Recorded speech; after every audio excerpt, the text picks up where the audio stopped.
sometimes I get asked to perform at various events, and a year or so ago I was asked to take part in a poetry and music event as part of the Harbourside Festival, and I was told by the organiser, of course, I'd have to have poems on a maritime theme, and a few months before I said, oh yes, that's all right.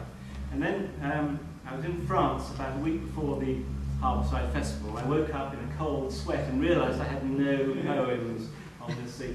So this is a poem about not actually being able to write this poem.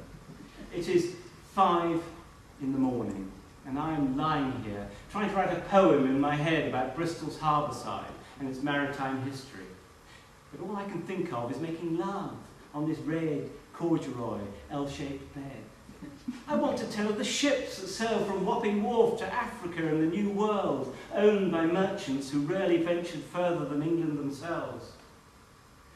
But my thoughts are of you, sleeping softly, your feet touching mine at the intersection of this red corduroy L-shaped bed.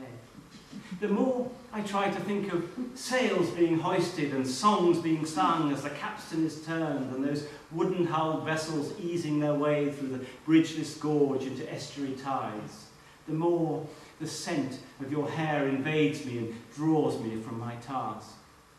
Words fade as I mentally reach out to grasp them and bend them to tell of the sailors who man these ships. Rough and ready, with desires and humours as strong as a poet's and a king's.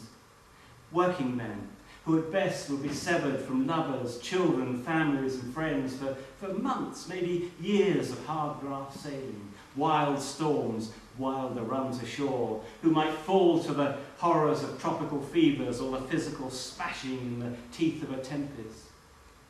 But instead of scurvy and nut-buried jacks, my mind is crowded with flashes of passion spent last night before deepest of sleep. I want to tell of Bristol's place on slavery's triangle and the suffering that its wealth-seeking did wreak. But my thoughts are of you, sleeping softly. I should tell of the SS Great Britain, built from iron in Bristol's docks, a ship that carried thousands to the New World and Australia. Innocent people who never knew if they would ever see their families again. But all I can do is wait for your waking to rouse me once more, taut and quivering, like the rigging of a Bristol merchantman fleeing before the Atlantic winds, the last sight of England shrinking to nothing. It is 5 in the morning, and I am lying here, awake to my passions, diverted from purpose, wondering if Bristol's history will ever be written by me.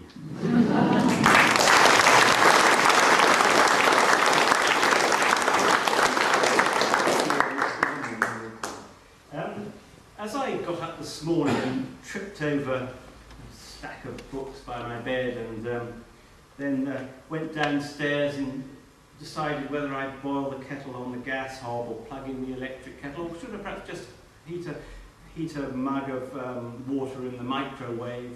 And then later on I decided whether I was going to have my digital radio on or my other radio on.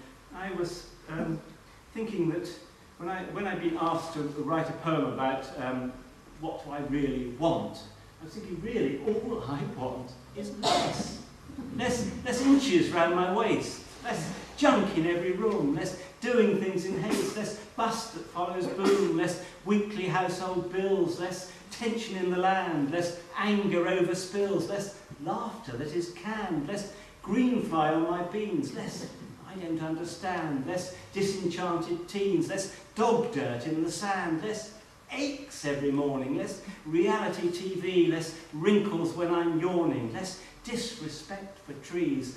All I want is less.